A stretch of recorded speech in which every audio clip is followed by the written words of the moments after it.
Pylon listeners, we are back. It is nearing the end of March, which means April and spring, and the NFL draft are right around the corner. We're going to be covering it all here on the Pylon this month. So what we're going to be doing on this podcast today is doing a mock draft. But before we get into all that, let's introduce the rest of the Pylon crew. So Big Z representing the Detroit Lions. Let's go around to the rest. We got Kinger representing the Packers. Boys, as always, good to be back. Remy representing the Vikings. Skull to the bull, purple rain and control, baby, go Vikes. Remy's feeling good. And then last but not least, we got Barney representing the Bears. We got a first round pick this year. It's a little bit different from previous. Let's go, bear down. What do you know? It's a strange. How many years has it been, Barney? 3? I think just 2 straight. Oh, years. okay.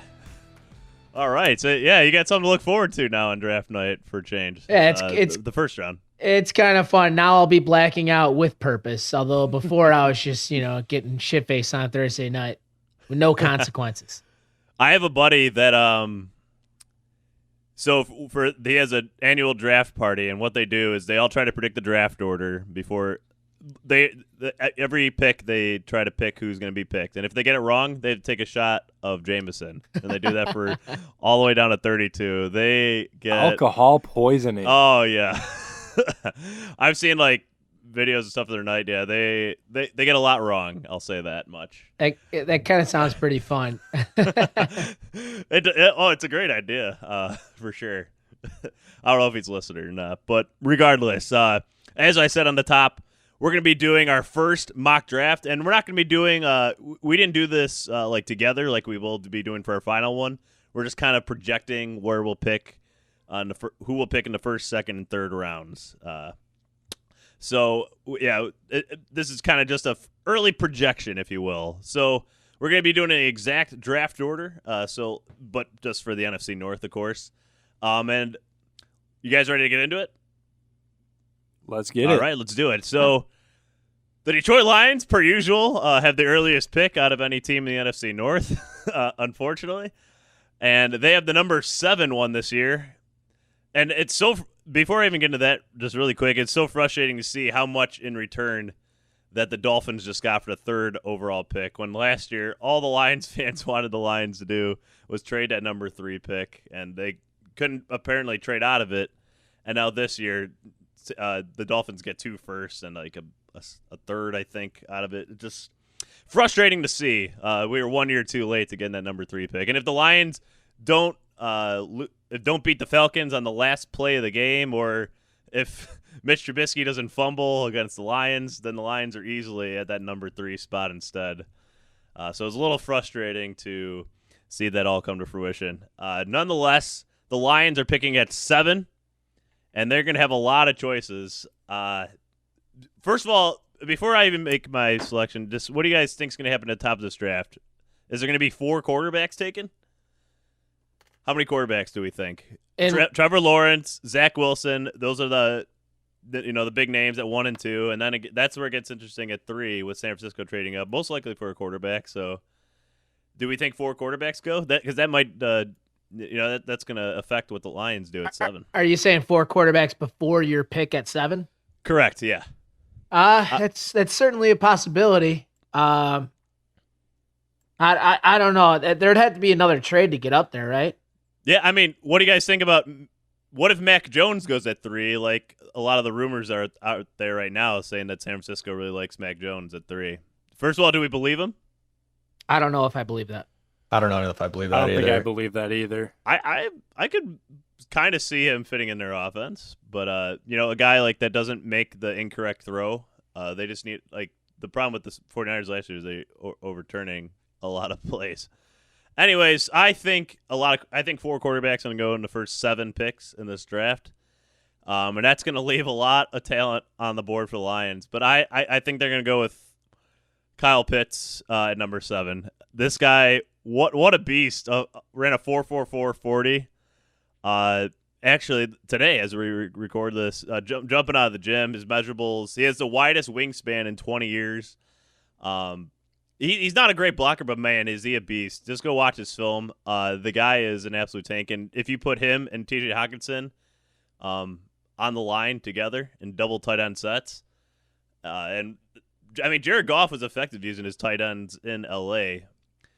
So I really like that combination, and that guy is the highest ceiling of anybody we can pick besides maybe Jamar Chase, but I think Jamar Chase will be gone at that point. So I'm going with Kyle Pitts here at number 7.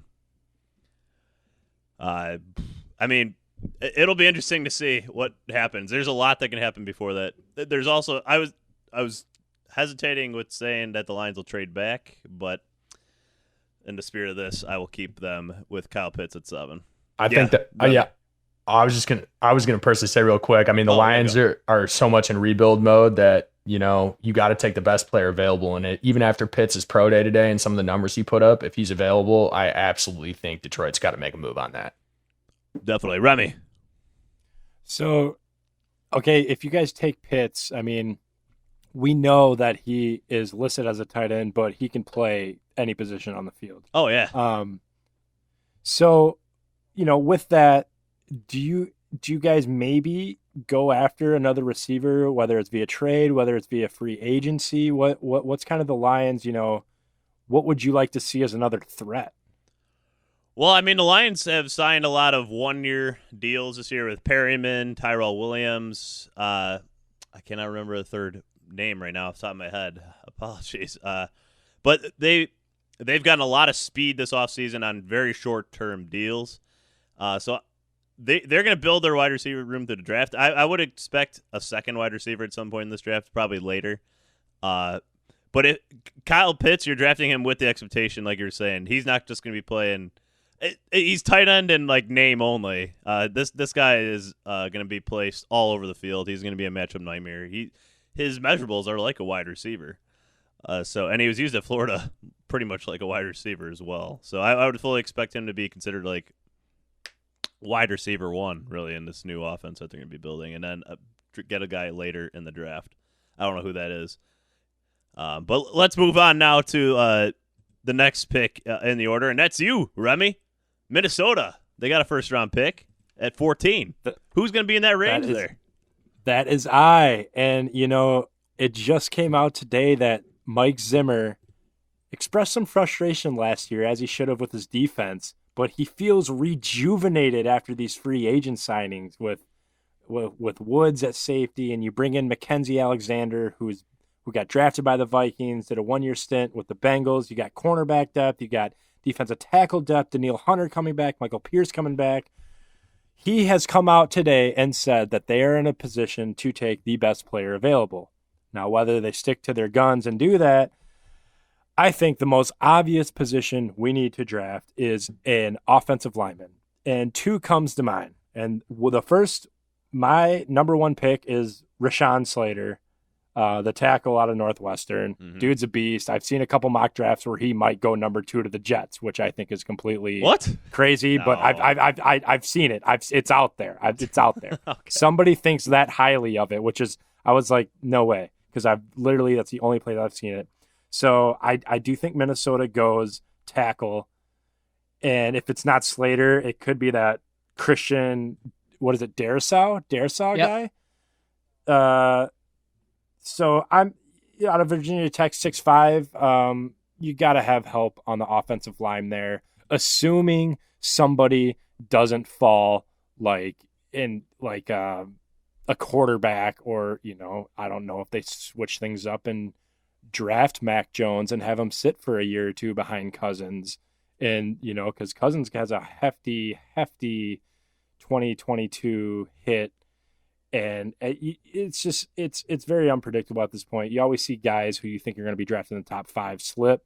So I think the most logical pick would be one of those 2 tackles. This is a really strong offensive line draft here at the top, at least, Remy. I think there's a lot of options for the Vikings. Yep, I agree. Because you also got Vera Tucker out of USC. So, I mean, there's a lot of late ones too, like in the second round. I know you don't have a second round pick though, so you got to really nail the first one. And I have seen Vera Tucker too also sit there at 14. And also thing to keep an eye on is if we trade up number 9 with the Broncos and drafts Penny Sewell. That's been a popular trade scenario if we go that route. That guy is Rick a Spielman, beast. That he's a very And he doesn't turn Yes, a 21 beast. till October. So he'll be Yep. 20 when the season starts. That's pretty wild. Really young guy. and Mike Zimmer really isn't known trading up. So we'll see how it plays out. We don't know if what kind of smoke Zim is blowing, but I'm anxious, man. You really can't go wrong at this pick, after addressing all these free agencies. Can you remind us why the Vikings don't have a second-round pick? It was the Yannick Ngakoue trade. I know. I just wanted you to remind Oh, us. damn you! Hey, he didn't make the Pro Bowl, which would have screwed us even more. So Yeah. They had that whole campaign, right? The listeners, to devote him into the Pro Bowl, right?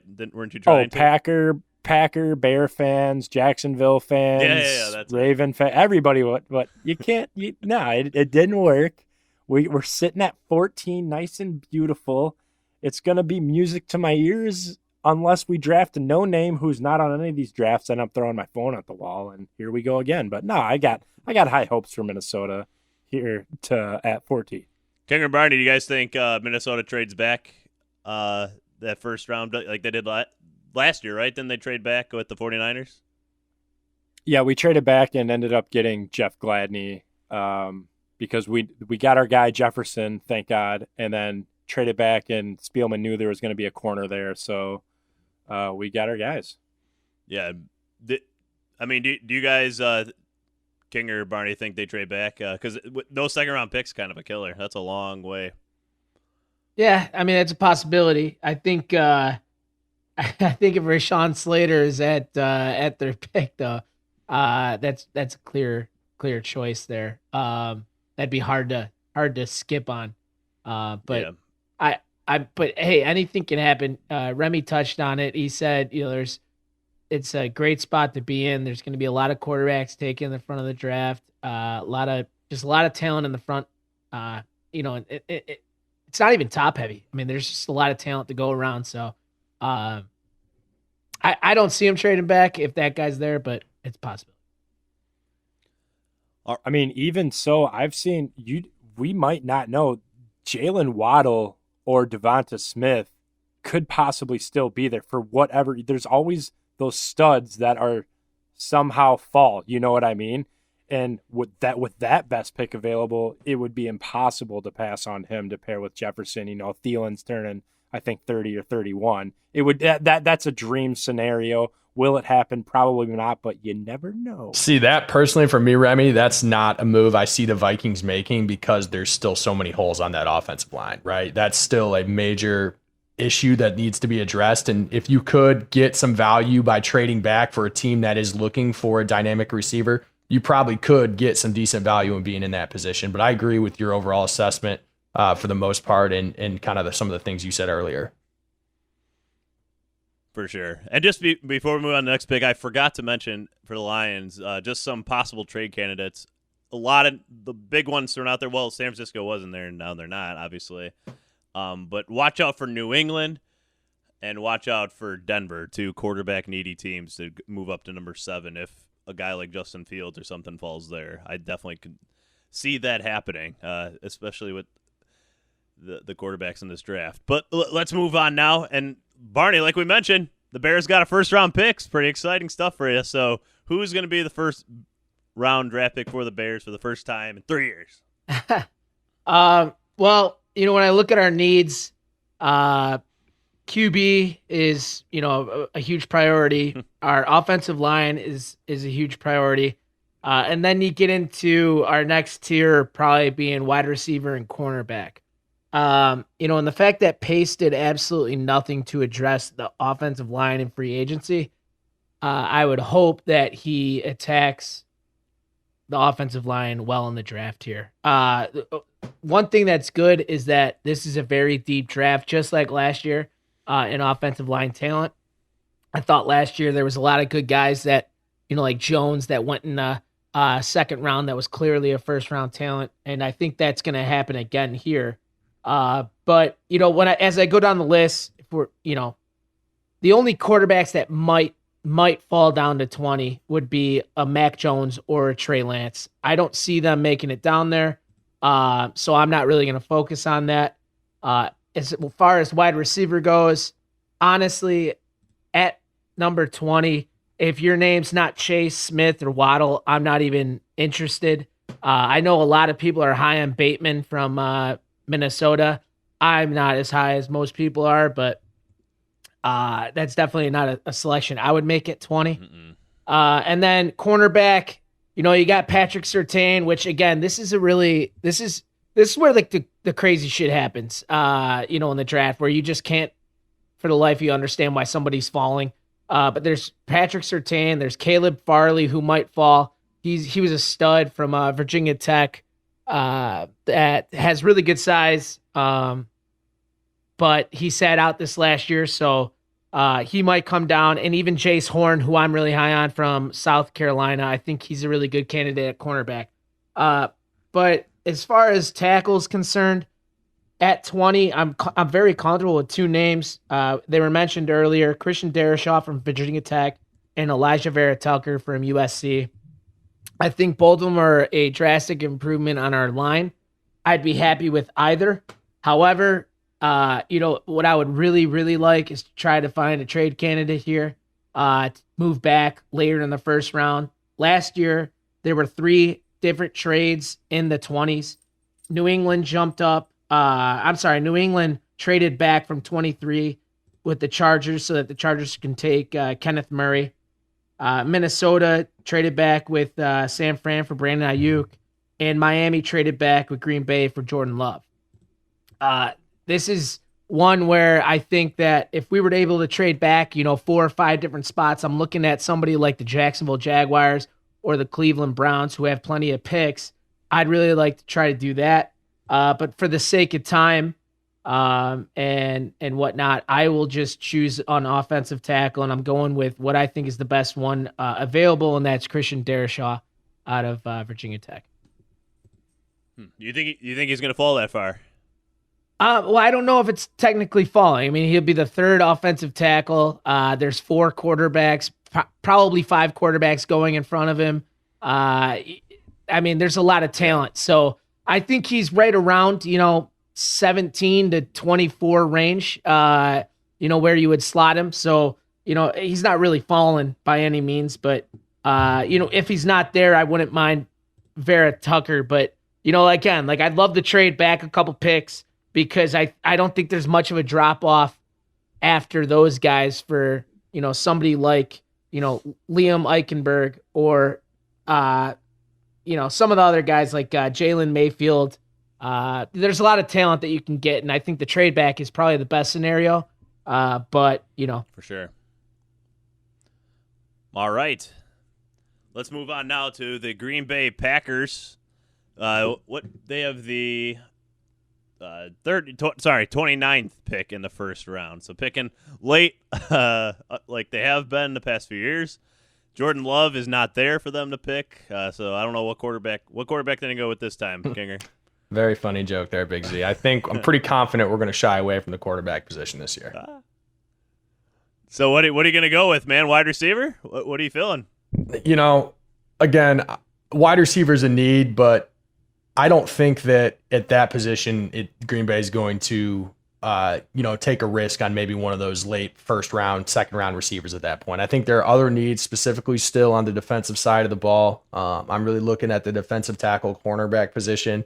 I think it's really going to determine, how and, who takes some of these corners ahead of them at 29.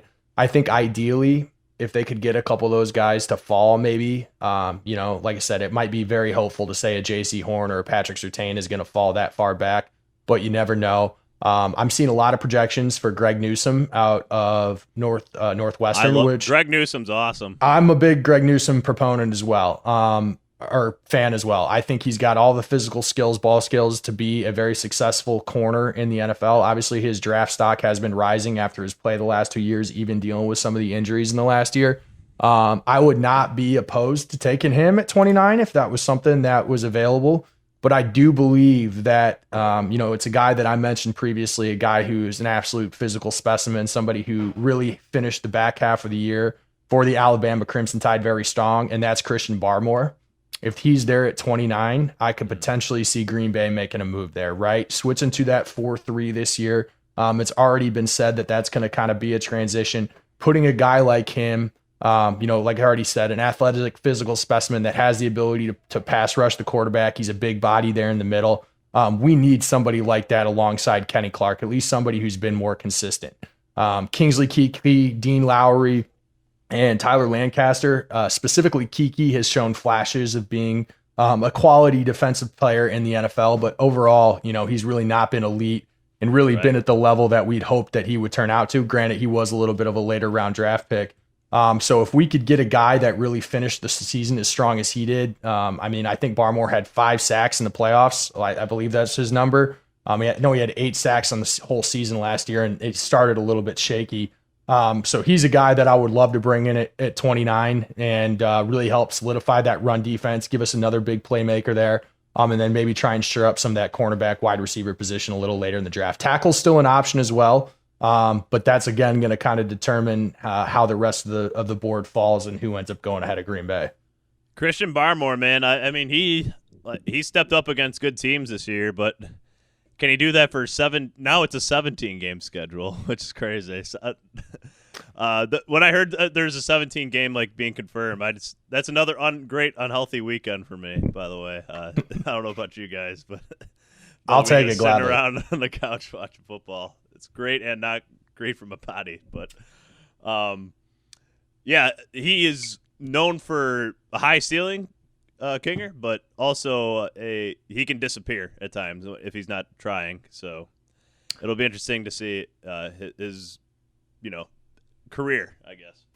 Definitely, and that's what I think. I think there's definitely a realistic chance of him being there at 29. We talked a little earlier; he could go in the early to mid 20s, but I think that could be, definitely a guy that realistically Green Bay could target there. That's if it were me and you have a player on the board like that, if you're not going to get one of your top 2 or 3 cornerback players at 29, I'd like to see us do that because there is some depth at corner and there's also some depth at tackle, as well as some good mid-level wide receivers, which are the other positions that, Green Bay needs and will eventually address in the draft. Definitely. I actually thought you were going to say Zaven Collins or a linebacker. I'm surprised I didn't hear many linebacker names thrown out right there because this seems to be kind of where a lot of these, like the Notre Dame guy, I can't remember. He has a weird name. He's Jeremiah. Owusu Koramoah. Yeah. Yeah, there we go. No, he's another guy I'd love, and I also saw Micah Parsons is another name, but I really like. No, not this low. Again, I saw that from the Green Bay today, right? Which again, I agree with you 100% on that, Big Z. The only reason he would fall that low is if his off the field stuff is really a problem. I agree with that statement, but I really like our young linebacker duo when healthy in Chris Barnes and Kamal Martin. I think those guys really do have a lot of potential if they're both healthy on the field. Another year under their belt to improve. It's a need for Green Bay, but I wouldn't put it at the top of my list if I'm the GM, if I'm Goody. Barney, what are you laughing about over there? No, I'm just, there's a lot of, reports that he's kind of like that really good linebacker out of Alabama a couple years ago, Foster. I can't remember his first name. Oh, Reuben Foster? Yeah. Reuben Foster is an animal on the field, but, some people can fall, and you never know, and that would be a huge pickup late in the draft. Oh, yeah. That 4.35 speed from the linebacker position at 249, I believe he weighs. So that's incredible stuff. It'll be really fascinating to see what happens this part of the draft because then the Lions are up again early in the second round. They had the 41st overall pick. So, man, they can go a lot of ways, and maybe this depends on what happens in the first round. But I have 2 players I think they might go with. I think that Zaven Collins might be there. He might not be. He hasn't had his pro day yet as we record this, so it'll be interesting. Baron Browning, a linebacker out of Ohio State, I think is an interesting name to watch. I think he had a really good pro day today. His name might be on the rise. But I also could see the Lions targeting a running back here. as well. I know they just signed Williams from the Packers for 2 years. They have Swift, but they need a complimentary guy. They need to be deep at that position. So 2 names I think are possible here. Najee Harris. I think ETN is going to be the first one off the board. That seems to be what a lot of people are thinking. But watch out for Javonte Williams out of North Carolina. This guy's a beast. 220. He's 5'10", but I think he'd be a really complimentary pound and ground running back to DeAndre Swift and Williams. So my pick is going to be Javonte Williams from North Carolina. But I mean, the Lions could go multiple ways here. If they go, Party's just shaking in agreement, just trying to throw me off. That's why I'm laughing. Oh man, but there is a lot of ways they could go. So you can shake your head, but that's the way it is. Hey, Williams, he excelled really well in a running back by committee, last year. So it's I think you're onto something here. Yeah. So it'll be interesting. It'll be interesting. Javonte Williams, that's my second round pick. Yeah. Remy, what do you got? So what is Detroit? What are they doing with Swift? Is Swift like the clear cut? Because yes. Now you're going to enter the realm of when the Vikings got rid of Peterson and you had Jerick McKinnon and I think it was like Matt Asiata maybe or something. Are you comparing DeAndre Swift to Adrian Peterson in his prime? If so, no, I'm saying now you guys have to kind of deal with the running back by committee and there's no really standout name. Correct? I mean, there's no standout name on our roster? Is that what you're saying? As running back. I think DeAndre Swift is the clear-cut number 1 running back on our team. I hope so because, I root for your Lions all the time. I might not get the love back from you, but I root for it, and I love Swift, and I don't think I've seen enough of Swift to really be like, that's the guy. Well, as long as he holds on to the ball, he's the guy. If he continues his fumbling problems and had a few big drops last year. So does it make sense for Detroit to draft maybe Najee Harris and come in and compete for that number 1? Because if he's there, I know you saw him in the playoffs. What that man can do. I mean, these guys are going to compete to be the number 1. That's never going to stop, especially at the running back position. It's a never changing position in the NFL. It's almost like a plug and play position these days. But you're asking me right now who I think the number 1 running back is, and it's going to be DeAndre Swift. I don't think there's much doubt in that. But if they were to draft a guy in early second round, that's definitely a guy that can threaten to take time away from Swift. But that would refresh my memory. How long is Goff's contract? So, it's technically like for 4 years, I believe, but a lot of that money is tied up the next 2 years, and they just did that thing like a lot of these NFL teams are doing, where they took $20 million off his salary cap number this year and expanding it out the next 4 years. So they added $5 million.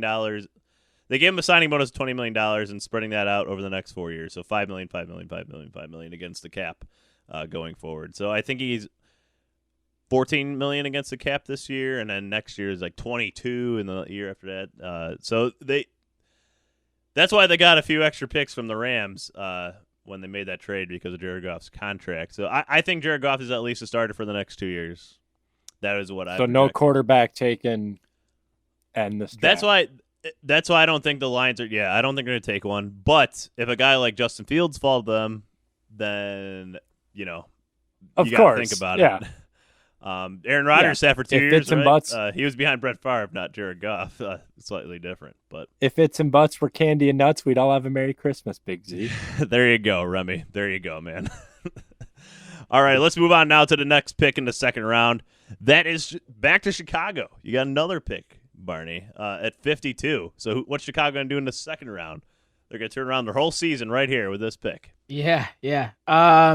So I'm not paying attention to the quarterbacks here. I know a lot of people are saying it won't be till around late second, start of the third, where somebody like a Kellen Mond or Davis Mills might come off the board. And to be honest, I mean, to me, there's not even 20 real starting quarterbacks in the NFL. And those two 100%. I don't know why they're getting a lot of hype in the Chicago bubble. Yeah, Kyle Trask too. You're right. Kyle Trask. I did forget to mention him, but I he doesn't move the needle for me. And I think there's way too many holes here. You know, I would love somebody like a Rondale Moore, but I mean, he might be going in the first, you know, towards the end of that. And, you know, so that would be, you know, a skill position I would really want, but that guy's probably not going to be there. You know, maybe a cornerback like Asante Samuel Jr., but he's kind of in that same realm where who knows, he might go in that back half of the first round. You know, but like I said before, the Bears did nothing to help the offensive line, and we have a really good running back in David Montgomery. If we could just give him a hole. And the last 5 games of the season, you know, we were able to play around with the line and get some push there, and that's when we were being successful. So, you know, what I think is Leno, this has got to be his last year. Your boy. We just took a left tackle, Christian Darrisaw. You know, who knows? They might start him at right. Regardless, I'm going to go right back to the well. Like I said, it's very deep in this draft for tackle. There's guys like Dylan Randuns out of NDSU, Liam Eichenberg. There's the guy out of Wisconsin Whitewater that is impressing a lot of people. There's Jalen Mayfield. I would be happy with any of those guys. But, you know, for camaraderie, I'm going to go with Liam Eichenberg out of Notre Dame. Oh, you're going to the Notre Dame well, huh? Absolutely, man. We got Sam Mustipher calling it down. It'll just be like 60 or what is it, 34 trucking, baby. All right. So Barney going with what he knows in the second round. So near the end of the second round, you got Green Bay back up again at 62, Kinger. Yeah, and I think this is potentially kind of similar to what Barney said. I think with you looking at these tackles, there's a couple guys that are probably going to end up falling because of how much depth that you've got there. And I think Green Bay potentially is going to sit here and take a flyer on potentially a couple guys, 1 or 2 guys I'm looking at here. And, you know, just for hypothetical purposes, we're going to say we're going to take a little bit of a move. But a guy I kind of like who was heading into the past couple of years was right at the top 3 offensive tackle. That'd be Walker Little from out of Stanford. He's had some injury issues over the last 2 years. I think he's played 1 game over the last 2 years, but he's a big physical tackle. You know, was very athletic, very highly regarded, rated.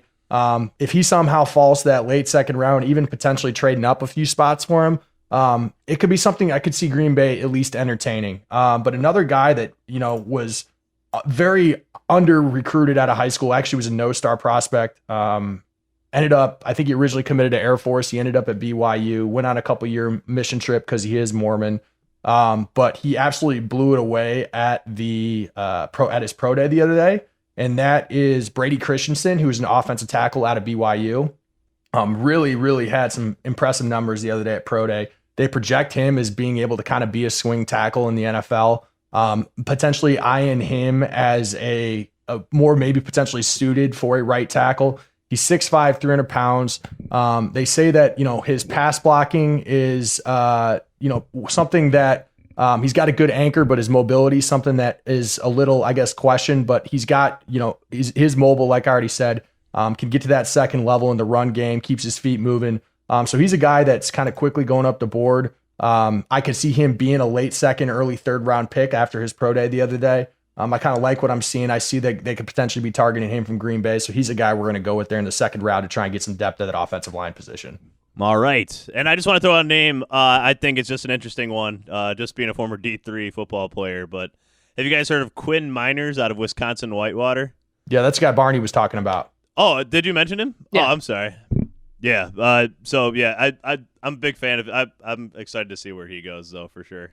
Yeah, absolutely. He looks like a stud. Didn't he? I don't know if he was just like, you know, the conference Heisman or if he was all of D3 Heisman, but he was considered one of the best players in all of D3. But we're talking him in the draft, and that's probably why. And I was listening to a podcast recently with Daniel Jeremiah on it, the former scout that still is heavily involved and talks with a lot of scouts. But anyways, that he went from like a 6th or 7th round pick to pretty much having a dominant Senior Bowl and moving up into the top 60 picks here. So that's pretty wild turnaround for him. And he trains with like J.J. Watt's trainer and stuff. I thought it was a cool story. All those Wisconsin connections, So let's move on to the 3rd round here. And the Lions are again up. Don't worry, Remy, you have 2 this round. You're coming up again, buddy.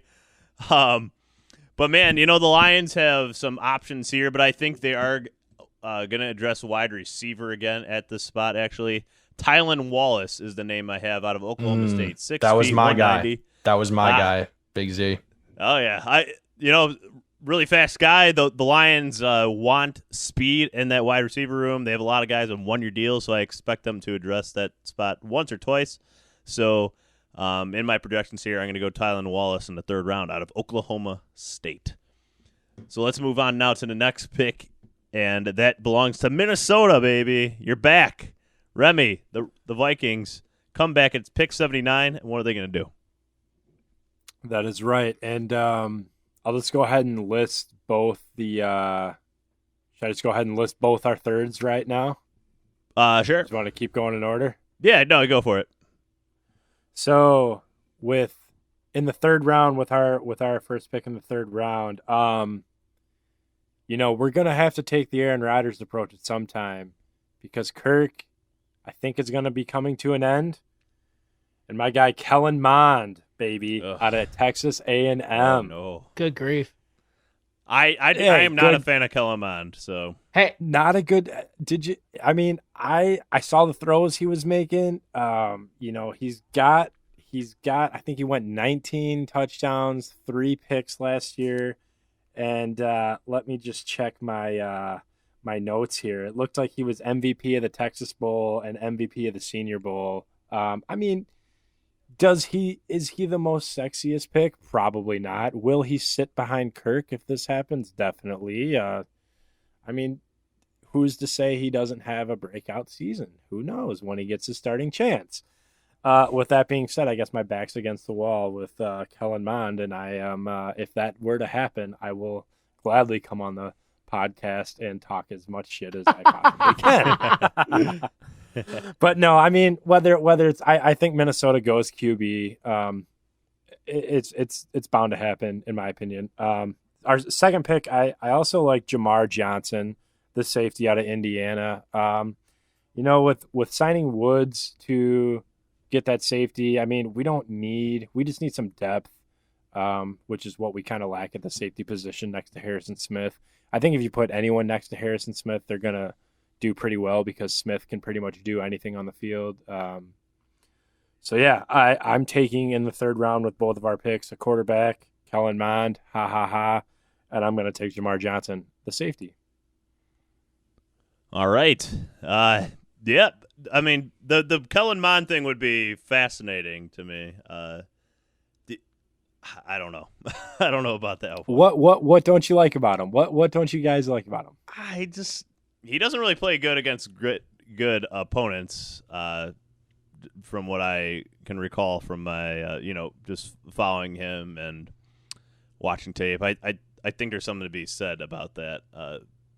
Barney, you were laughing too. Do you have anything to come on? Flat out, he bring in the laughs. Flat out, he just does not pass my eye test. And I'm not saying I have an eye for every single QB at all. I'm not saying that, but like I said earlier, there are maybe 20 good NFL quarterbacks in the league right now, and I just do not see Kellen Mond or somebody like Davis Mills when I said it earlier as being somebody that transitions into being one of those guys. I think it's an incredibly hard position, and I just don't like Kellen Mond. That's all I'm going to say.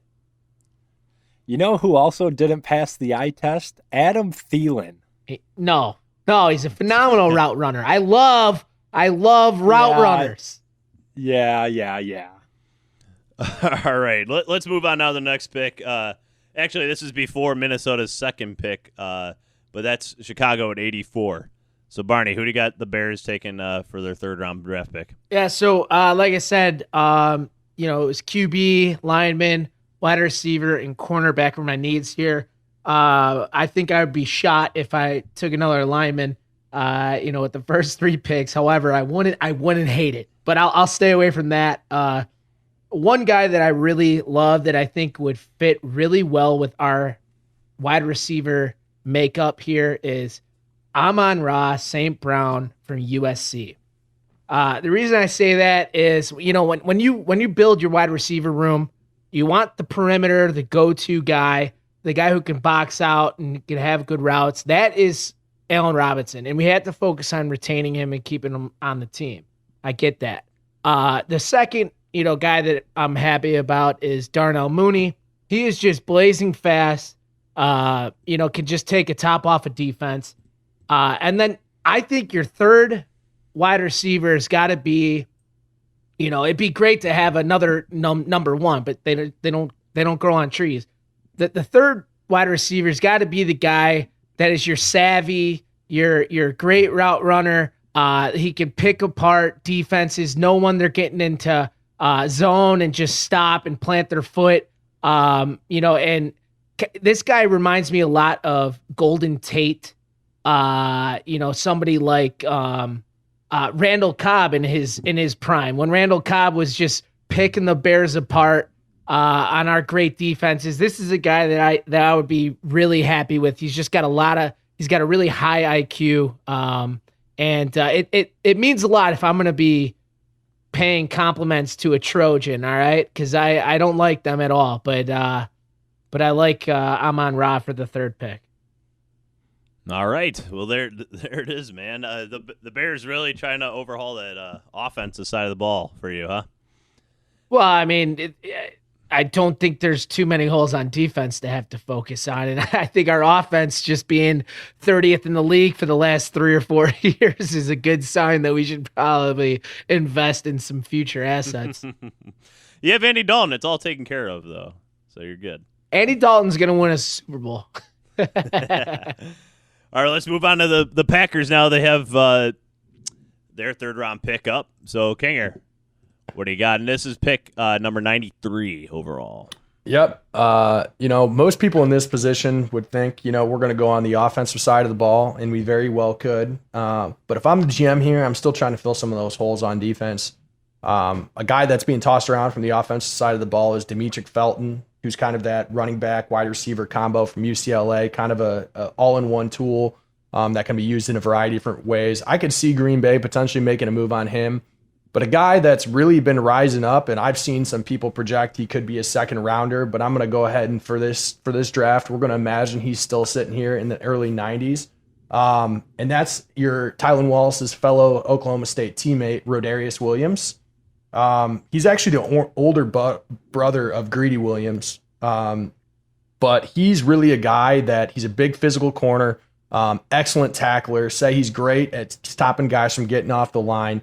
Really been flying up some draft boards. His pro day's tomorrow, so we're going to wait and kind of see what his numbers come, and I think that is obviously going to sway where he goes in this draft. But he had a really successful last couple of years at Oklahoma State. They see him being a very solid, potential to be a very solid starter in the NFL. We're still looking for that guy that could potentially replace Kevin King alongside Jair Alexander. And, if he's sitting there in the early 90s, that's a guy that I'd love to see us go after. Awesome, man. I like it. I like it a lot. So I'm just going to wrap this. The Lions do have, from the Goff trade, the third-round compensatory pick from the Rams here. So they do also have the number 102 overall pick, which is in the third round. I'll just throw a name out there really quick. Defensive tackle, I think the Lions desperately need. They've done some things in this offseason to address the defensive line to a degree. But Michael Brockers, Chris Harris. But I'm going to go with Tyler Shelvin, the 350-pound defensive tackle out of LSU. Just a guy that can clog the middle of that line. I think the Lions going to be playing a lot more 4-3 in this new regime. So just throwing out that name really quickly there. We don't need to expand on him too much. So, gentlemen, we went through the first 3 rounds here. This is our first mock draft, quote unquote. But man, we got a whole month ahead. We are 4 weeks away from the NFL draft. Our selections tonight are definitely what our teams are doing, boys. There's no doubt about it. Oh yeah, absolutely. Remy, yeah, what do you guys say, man? Let me just go on record saying Rashad Bateman is going to prove every single one of you doubters wrong. I didn't doubt That's him. all. I like Rashad Bateman. I think that's a good pick. He is not fast, but he's a guy that gets open. I think someone from the Windy City might have been doubting that. I'll take him in the second. I just want to take him at number 20. That's all. Yeah, 20 is pretty high. Not with our holes on the offensive line. Not with our holes on the offensive line. People like him a lot, but he does not have that elite athleticism that you're looking for maybe at number 20 necessarily. Remy. He doesn't pass the eye test. And we know, Barney's great eye over there. It does not pass his eye test. For number Say 20. what you want. Say what you want. All right, gentlemen. I think that's gonna be a good spot to stop. Ugh. All right, so like I said, we got a whole month ahead. So at the Pylon on Instagram, at the Pylon Pod on Twitter, please follow us on either of the platforms. We really appreciate it, as we will start really ramping up material heading into the draft season. And please subscribe to the podcast on Apple, Spotify, wherever you get your podcasts, and please leave a review. We'd really appreciate it. So thank you, everybody, for listening. For Barney, Remy, Kinger, I'm Big Z, and our producer, Kid J, thank you for listening, and we will see you soon talking more about the draft. Bear down.